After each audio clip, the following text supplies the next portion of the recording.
Shalom, selamat pagi kepada semua jemaat yang dikasihi dalam Tuhan.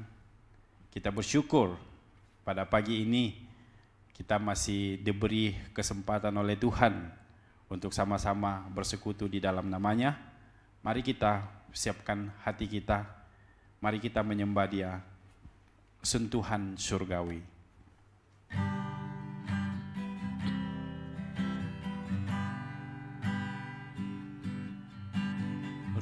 Kudus, Kau mengubah seluruh hidup ini. Tiada lagi kegelapan, malah terang kasih-Mu. Engkau sumber pelepasan dari noda dosa, ku dipulihkan. Kau telah menghentikan air mataku ini. Aku kini dimenangkan oleh kuasa darah-Mu. Kini aku hidup dalam hadirat-Mu. Di dunia orang yang percaya, oh sungguh ajaib kuasa-Mu Tuhan, memulihkan hidupku dengan kuasa kasih-Mu. Nyata sentuhan-Mu amat menyucikan, menyegarkan, membangkitkan, membebaskan. Oh sungguh ajaib kuasa-Mu Tuhan, memulihkan hidupku dengan kuasa kasih-Mu. Nyata sentuhan-Mu amat menyucikan, menyegarkan, membangkitkan, membebaskan.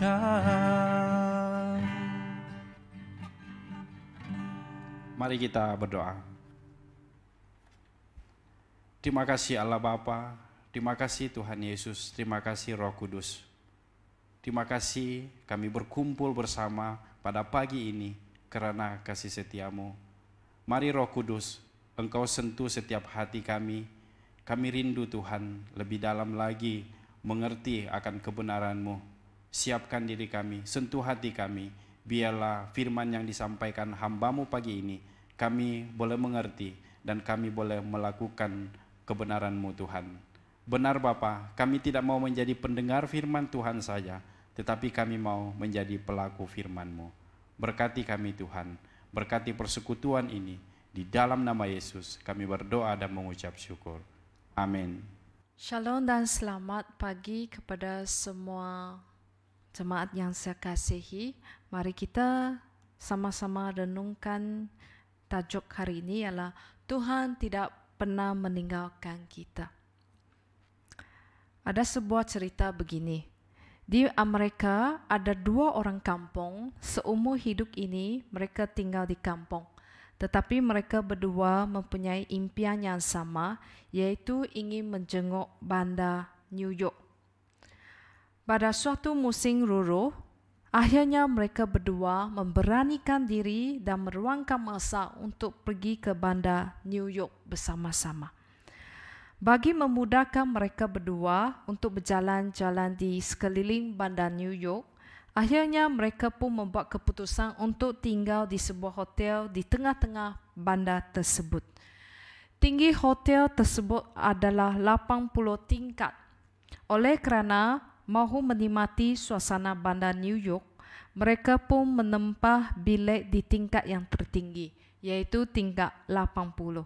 Tetapi hotel tersebut mempunyai satu peraturan, yaitu bagi menjimatkan bekalan elektrik, lift akan berhenti digunakan tepat pada pukul 12 malam. Sebelum mereka pergi berjalan-jalan di bandar tersebut, Pekerja di kaunter itu sekali lagi mengingatkan mereka agar balik sebelum pukul 12 malam. Dengan perasaan yang gembira, mereka pun meninggalkan hotel tersebut. Mereka berjalan sambil menikmati. Tidak pernah mereka melihat barang yang begitu banyak dan begitu moden. Oleh kerana terlalu gembira, mereka lupa akan masa. Apabila mereka teringat untuk balik ke hotel, masa telah pun menunjukkan pukul 12 malam. Dengan cepat-cepat mereka berlari balik ke hotel. Tetapi apabila mereka sampai sana, lift itu telah pun berhenti digunakan. Tiada jalan lain. Akhirnya mereka terpaksa menggunakan tangga untuk naik ke tingkat 80. Tetapi apabila mereka terfikir hendak memanjat 80 tingkat, kedua-dua belah kaki mereka sudah berasa layuk. Bagi menggembirakan perjalanan mereka naik tangga, mereka pun membuat keputusan untuk bergila-gila membuat lawat. Masa berlalu tanpa disedari, mereka pun sampai ke tingkat terakhir. Sebelum mereka sampai, salah seorang pun bertanya, "Sekarang giliran saya pula untuk membuat lawat yang terakhir. Kamu dengar baik-baik. Tadi kita lupa untuk mengambil kunci di kaunter." Cerita ini nampak seperti jenaka, tetapi ia mempunyai ajaran yang sangat bermakna. Seringkali kita ingat kita telah pun memperolehi segala-galanya. Sejak memahami malah maupun sampai untuk melangkah ke dunia akhirat, kita masih terus mengejar kebendaan, ingin mendapatkan kesayangan dan juga penghormatan daripada orang lain. Juga ingin mendapat lebih banyak duit semata-mata untuk memenuhi keperluan diri sendiri. Tetapi apabila sudah mendapat kesemuanya, adakah kita mendapati kehidupan kita masih kekurangan sesuatu yang amat penting? Apakah benda itu? Benda itu adalah sepatang kunci untuk membuka pintu syurga. Sepatang kunci yang memperoleh kita bersama dengan pencipta alam, iaitu Tuhan selama-lamanya. Seringkali kita mendengar orang tua berkata, "Kami sudah tua, tidak perlukan Tuhan Yesus datang menyelamatkan kami. Sudah begitu tua. Tuhan Yesus juga tidak pernah menyelamatkan kami. Tidak sempat lagi." Kita dengar bagaimana ajaran Tuhan. Alkitab berkata, "Dengarlah aku, hai keturunan Yakub, semua umatku yang terselamat. Aku telah memelihara kamu sejak kamu dilahirkan. Aku tetap Tuhan Allah kamu sampai kamu tua. Aku akan memelihara kamu sampai kamu berubang. Aku telah menciptakan kamu dan tetap akan menjaga kamu. Aku akan menolong dan menyelamatkan kamu." Adakah kita dengar?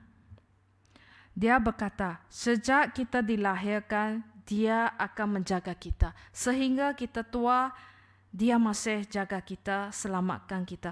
Walaupun kita sudah tua, tetapi kita masih memerlukan kunci tersebut. Seperti cerita yang dikatakan tadi. Walaupun mereka sudah naik 80 tingkat, mereka telah panjat. Tetapi tanpa kunci, mereka tidak boleh masuk ke dalam bilik.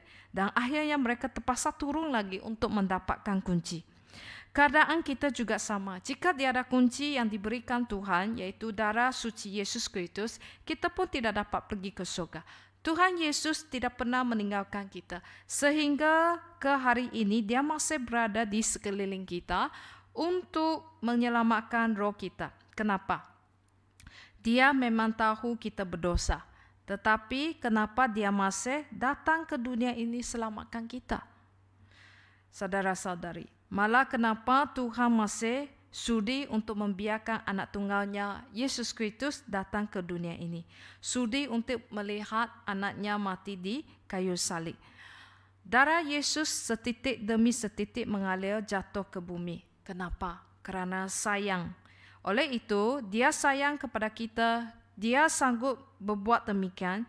Jika bukan kerana Dia sayang kepada kita, tentu sekali Dia pun tidak akan membiarkan anak tunggalnya Yesus Kristus mati di atas kayu salib. Menggunakan darah Yesus untuk menyucikan segala dosa kita. Dan dia mengkorbankan Yesus, kita dapat mengkorbankan nyawa Yesus, kita baru dapat diselamatkan. Ini juga kerana Tuhan dia sayangkan kita semua. Orang tua yang ku sayangi, sudahkah tanganmu memegang kunci tersebut?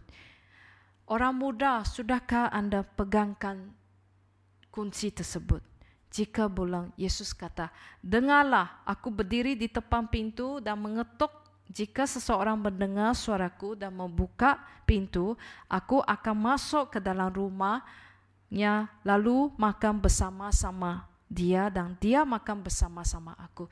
Jadi saudara-saudari, biarlah ini terus mengingatkan kita hari ini, kalau kita di tempat kerja, kita juga harus mengkongsikan berita baik kepada kawan kita, keluarga kita yang belum kenal Tuhan, kerana mereka perlukan kunci ini. Kamulah yang diberikan kepada, kamulah yang harus jemput mereka, agar mereka hidup ada Tuhan Yesus menyertai bersama mereka.